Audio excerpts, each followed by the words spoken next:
Hi everyone, we're here at John Sadler's Auto Repair. And I'm making this video for my friend Randy.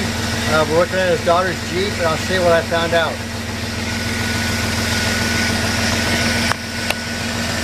I took it for a test drive, Randy, and I started smelling antifreeze when I was sitting in the cabin. After driving it around 15-20 minutes, I got coolant coming out the defroster, out the vents there, and out the defroster on the top. I also have the driver's side for the airbag. It won't stay gone.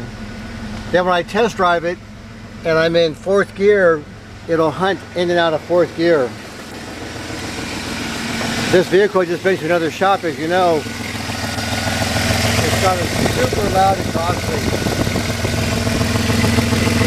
I haven't got it up in the air yet, but it's got a bad exhaust leak. The tensioner pulley is about ready to freeze up. It's making all kinds of noise. Somebody put a new camshaft sensor in it.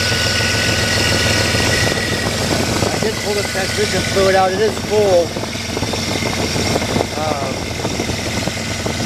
The fluid looks like it's still in pretty good shape.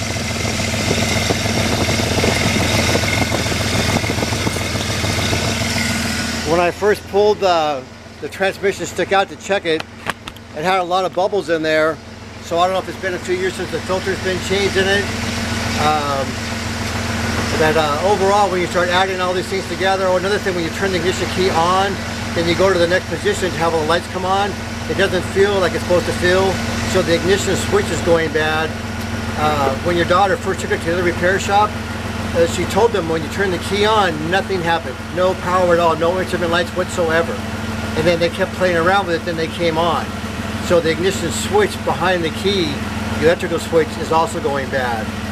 So in my opinion, you were asking me if it's going to be a money pit or not.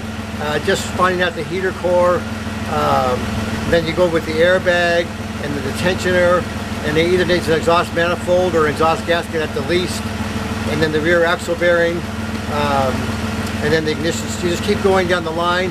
It seems like quite a few things. It's got a little over 300,000 miles on it. If it was mine, I wouldn't invest any more money in it. Okay, thanks.